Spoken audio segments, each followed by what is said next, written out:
तो इस वीडियो के अंदर में हम बात करने वाले हैं चैप्टर लिविंग वर्ल्ड की।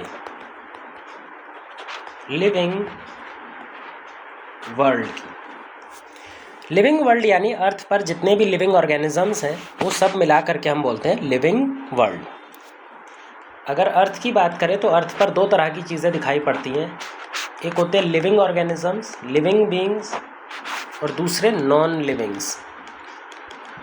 ये दोनों मिल करके अर्थ का कॉन्स्टिट्यूशन करते हैं। अच्छा, आप कैसे डिफाइन करोगे कि या कैसे डिफ्रेंशिएट करोगे कि कोई चीज़ लिविंग है और कोई चीज़ नॉन लिविंग है? उसके लिए हमारे पास लिविंग ऑर्गेनिजम्स की कुछ प्रॉपर्टीज़ होती हैं जिनको हम यूज़ करते हैं लिविंग ऑर्गेनिज्म को नॉन लिविंग से सेपरेट करने के लिए। वो प्रॉपर्टीज़ कौन कौन सी हैं? पहला है ग्रोथ, फिर है रिप्रोडक्शन, फिर है सेल्यूलर ऑर्गेनाइजेशन, इसके बाद हम बात करें मेटाबॉलिज्म, और लास्ट है कॉन्शियसनेस। ये 5 प्रॉपर्टीज़, एक एक करके इनका मतलब समझते हैं और इनमें से कौन सी ऐसी प्रॉपर्टीज़ है जो बिल्कुल स्पेसिफिक है लिविंग ऑर्गेनिज्म के लिए, जिसको हम डिफाइनिंग प्रॉपर्टी कह सकते हैं। तो हमें ये समझना है कि इनमें से कौन सी ऐसी प्रॉपर्टी है जो डिफाइनिंग प्रॉपर्टी है, बिल्कुल स्पेसिफिक प्रॉपर्टी है, जो हर एक लिविंग ऑर्गेनिज्म में ज़रूर से देखने को मिलेगी ही, और कौन सी ऐसी प्रॉपर्टी है जो डिफाइनिंग नहीं है। पहले बात करते हैं ग्रोथ की। ग्रोथ का मतलब है साइज़ में इंक्रीज़ होना। अगर लिविंग ऑर्गेनिज्म साइज़ में इंक्रीज़ करते हैं तो उसी को बुलाया जाता है ग्रोथ। अच्छा, ग्रोथ सिर्फ लिविंग ऑर्गेनिज्म में नहीं दिखाई पड़ती। लिविंग ऑर्गेनिज्म में तो ग्रोथ होती ही है, पर लिविंग ऑर्गेनिज्म के साथ में जो नॉन लिविंग बीइंग्स हैं वहाँ पर भी ग्रोथ देखने को मिलती है। जैसे आपने देखा होगा माउंटेन का साइज़ इंक्रीज़ होना। एक माउंटेन है और उसके ऊपर नया स्नो डिपॉजिट हो जाता है। मान लीजिए ठंड में यहाँ पर स्नो डिपॉजिट हो गया और स्नो डिपॉजिट होने की वजह से इसकी हाइट इंक्रीज़ हो जाएगी, तो ये भी एक तरह की ग्रोथ है। लिविंग ऑर्गेनिज्म भी ग्रो करते हैं भाई। हमारे पास हम पहले छोटे होते हैं और धीरे धीरे करके हमारी ग्रोथ हो रही होती है, तो यहाँ पर भी ग्रोथ है। पर इन दोनों में ग्रोथ में डिफरेंस होता है। हमारी जो ग्रोथ है वो इंटरनल ग्रोथ है, वो अंदर हमारे सेल का सिंथेसिस, मटेरियल सिंथेसिस होने से होती है, जबकि यहाँ पर ग्रोथ एक्सटर्नल है, वो बाहर से हो रही है। बाहर से मटेरियल आकर के इकट्ठा होता जा रहा है, यहाँ पे जमा होता जा रहा है, जिसकी वजह से ग्रोथ देखने को मिल रही है। तो लिविंग ऑर्गेनिज्म में ग्रोथ इंटरनल है, साथ में इरिवर्सिबल है। एक बार ग्रोथ हो गई तो उसको दोबारा चेंज नहीं किया जा सकता। ये एक बार आदमी जो बड़ा हो गया ये वापस से चेंज नहीं हो पाएगा। लेकिन ये जो नॉन लिविंग ऑर्गेनिज्म में ग्रोथ है वो रिवर्सिबल टाइप की है। भाई जो मटेरियल बाहर डिपॉजिट है वो ख़त्म हो जाएगा तो वापस से ये छोटा भी हो सकता है। तो ये दोनों तरह की लिविंग ऑर्गेनिज्म और नॉन लिविंग ऑर्गेनिज्म में ग्रोथ दिखाई पड़ती है। भले से अलग अलग तरह की होगा, उनका नेचर अलग होता है, बट ग्रोथ दोनों में होती है। क्योंकि ग्रोथ लिविंग में भी होती है और नॉन लिविंग में भी होती है, इसीलिए हम ग्रोथ को लिविंग ऑर्गेनिज्म का डिफाइनिंग फीचर नहीं मान सकते। तो ग्रोथ को हम लिविंग ऑर्गेनिज्म का डिफाइनिंग फीचर नहीं मानेंगे, यहाँ पर इसको डिफाइनिंग फीचर नहीं रखा जाएगा। अब दूसरा फीचर चलते हैं, रिप्रोडक्शन। रिप्रोडक्शन यानी एक ऐसा प्रोसेस जिसके थ्रू कोई ऑर्गेनिज्म अपना नंबर मल्टीप्लाई करता है, अपने आप को बढ़ाता है, अपने जैसे और लिविंग ऑर्गेनिज्म बनाता है। अब रिप्रोडक्शन के लिए भी 2 मेथड्स होते हैं, एक एसेक्सुअल और एक सेक्सुअल। एक होता है एसेक्सुअल मेथड और एक होता है सेक्सुअल मेथड। एसेक्सुअल के अंदर में सिंगल पेरेंट होता है और उसी सिंगल पेरेंट से डायरेक्टली नई जनरेशन बनती है, जबकि सेक्सुअल में 2 डिफरेंट पेरेंट्स होते हैं, एक मेल और फीमेल। एक पेरेंट मेल की तरह बिहेव करता है, एक पेरेंट फीमेल की तरह। यहाँ पर मेल गैमीट बनेगा, यहाँ पर फीमेल गैमीट बनेगा। ये दोनों गैमीट आपस में फ्यूज़ करेंगे और फ्यूज़ करके जाइगोट बनाते हैं, और ये जाइगोट नया इंडिविजुअल या नई जनरेशन बनाता है। तो इसको बोलते हैं सेक्सुअल रिप्रोडक्शन। तो रिप्रोडक्शन भी 2 तरह का होता है, एसेक्सुअल और सेक्सुअल। क्या रिप्रोडक्शन हर एक लिविंग ऑर्गेनिज्म में होता है? नहीं। रिप्रोडक्शन लिविंग ऑर्गेनिज्म का ही कैरेक्टरिस्टिक है, नॉन लिविंग में भले से दिखाई नहीं पड़ता, बट यहाँ पर आपको ध्यान रखना है कि सारे लिविंग ऑर्गेनिज्म रिप्रोड्यूस नहीं करते। कुछ एक्सेप्शनल ऐसे भी लिविंग ऑर्गेनिज्म होते हैं जो कि रिप्रोड्यूस नहीं कर सकते, कैनॉट रिप्रोड्यूस।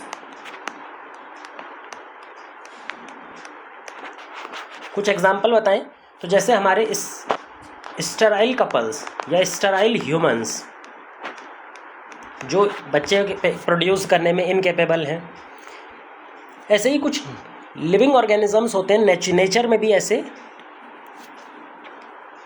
ऑर्गेनिजम्स मिल जाते हैं। जैसे हमारे वर्कर हनी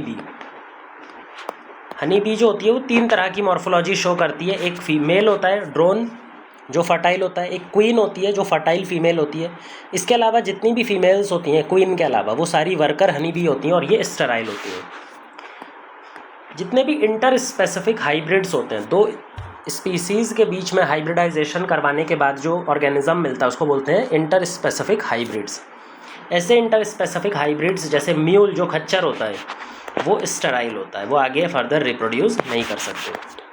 तो ध्यान से देखिए, यहाँ पर हर एक लिविंग ऑर्गेनिज्म रिप्रोड्यूस नहीं कर पाता। अब क्योंकि सारे लिविंग ऑर्गेनिज्म रिप्रोड्यूस करते ही नहीं है, तो रिप्रोडक्शन के बेसिस पे हम किसी भी लिविंग ऑर्गेनिज्म को आइडेंटिफाई कर लें ऐसा ज़रूरी नहीं है।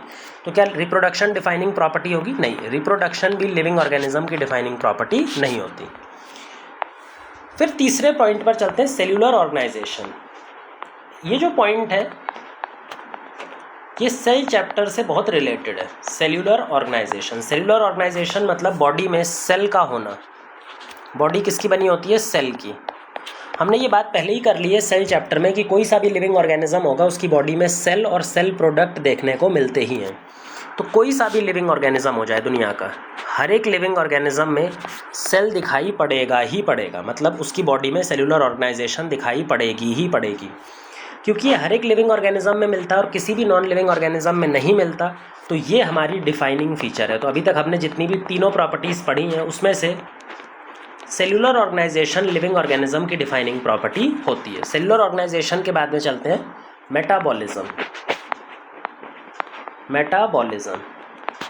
यह वर्ड आपने कई बार सुना होगा कि हमारा मेटाबॉलिज्म फास्ट है, स्लो है, हमारा मेटाबॉलिज्म ये करता है वो करता है। मेटाबॉलिज्म होता क्या है? हमारी बॉडी में या सेल में चलने वाली जितनी भी केमिकल रिएक्शंस हैं, अगर हम उन सारों को मिला दें तो सारी केमिकल का sum total of all chemical reactions, हमारी बॉडी में चलने वाली जितनी भी केमिकल रिएक्शंस हैं हम बोलते हैं उसको मेटाबॉलिज्म।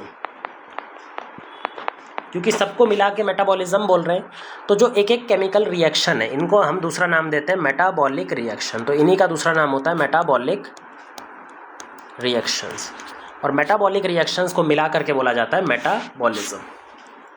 क्या मेटाबॉलिज्म हर एक लिविंग ऑर्गेनिज्म में होता है? हाँ, मेटाबॉलिज्म जो है वो हर एक लिविंग ऑर्गेनिज्म में देखने को मिलता है।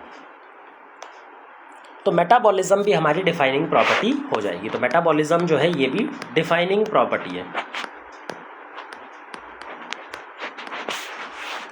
पर ध्यान रखना, जो मेटाबॉलिक रिएक्शन है, सिंगल मेटाबॉलिक रिएक्शन को हम बाहर टेस्ट ट्यूब में या आर्टिफिशियल सिस्टम में भी परफॉर्म कर सकते हैं। जैसे मान लो हम अपनी बॉडी से कोई एंजाइम निकाल देते हैं और इस एंजाइम की मदद से सबस्ट्रेट को प्रोडक्ट में कन्वर्ट कर दें।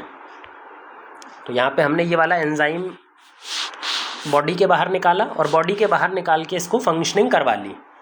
तो क्या ये मेटाबॉलिक रिएक्शन जो इस एंजाइम से परफॉर्म हो रही थी बॉडी में, क्या ये बाहर भी परफॉर्म कराई जा सकती है? हाँ, मेटाबॉलिक रिएक्शन बाहर परफॉर्म कराई जा सकती है। पर अगर हम मेटाबॉलिज्म की बात करें तो जो मेटाबॉलिज्म है ना बेटा, ये सम टोटल है। हर एक मेटाबॉलिक रिएक्शन, एक एक मेटाबॉलिक रिएक्शन जो हमारी बॉडी में चल रही है उस सबको मिला करके बोलते हैं मेटाबॉलिज्म। तो मेटाबॉलिज्म यहाँ पर परफॉर्म करना पॉसिबल नहीं है, भले से इंडिविजुअल मेटाबॉलिक रिएक्शन हम परफॉर्म करा सकते हैं। तो जो मेटाबॉलिज्म है वो इम्पॉर्टेंट प्रॉपर्टी है, मेटाबॉलिक रिएक्शन नहीं। एक मेटाबॉलिक रिएक्शन को तो बाहर भी परफॉर्म करा सकते हैं, वो इतनी बड़ी बात नहीं है। तो जो मेटाबॉलिक रिएक्शन अगर कहीं पर लिखा है तो ये डिफाइनिंग प्रॉपर्टी नहीं होती है। तो ये डिफाइनिंग प्रॉपर्टी भले से नहीं है, पर जो मेटाबॉलिज्म है वो बिल्कुल डिफाइनिंग प्रॉपर्टी होता है। अब हम बात करते हैं लास्ट स्टेप पर, जो 5वां प्रॉपर्टी है कॉन्शियसनेस। कॉन्शियसनेस को याद करने का जो सबसे हिंदी वर्ड है ना समझने का, चेतना।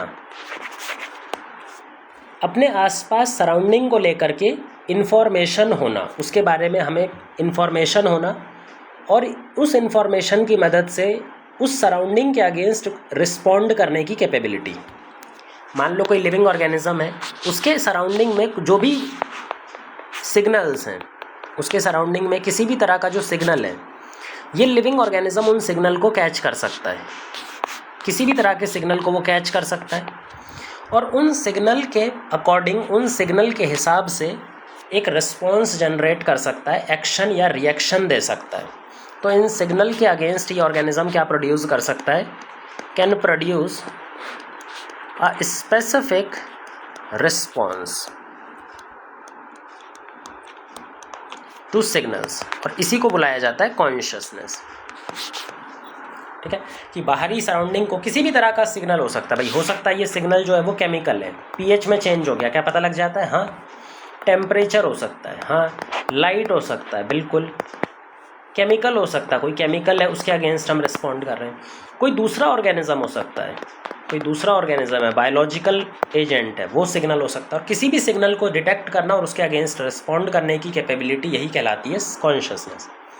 क्या हर एक लिविंग ऑर्गेनिज्म कॉन्शियस होता है? हाँ। छोटे से छोटे बैक्टीरिया को ले लो या फिर बड़े से बड़े एनिमल को, प्लांट्स को उठा लो, हर एक लिविंग ऑर्गेनिज्म के पास में कॉन्शियसनेस देखने को मिलती है। सारे लिविंग ऑर्गेनिज्म कॉन्शियस होते हैं, पर कोई भी ऐसा नॉन लिविंग ऑब्जेक्ट नहीं है जो कॉन्शियस होता है, इसीलिए कॉन्शियसनेस भी हमारी डिफाइनिंग प्रॉपर्टी मानी जाएगी। डिफाइनिंग प्रॉपर्टी, तो ये भी डिफाइनिंग प्रॉपर्टी है। तो यहाँ पर हमने जो ये 5 प्रॉपर्टीज़ पढ़ी थी स्टार्टिंग में, जो हमने 5 मेजर प्रॉपर्टीज़ पढ़ी थी, उसमें से ये 2 जो हैं ये डिफाइनिंग प्रॉपर्टीज़ नहीं है, बट ये जो लास्ट की तीनों हैं ये डिफाइनिंग प्रॉपर्टीज़ मानी जाती हैं। इसकी मदद से हम किसी भी लिविंग ऑर्गेनिज्म के बारे में, इतनी चीज़ें तो सही हैं, उसके पास ये होगा, ये होगा और ये तो होगा। तो ये बात कर ली हमने प्रॉपर्टीज़ ऑफ लिविंग ऑर्गेनिज्म।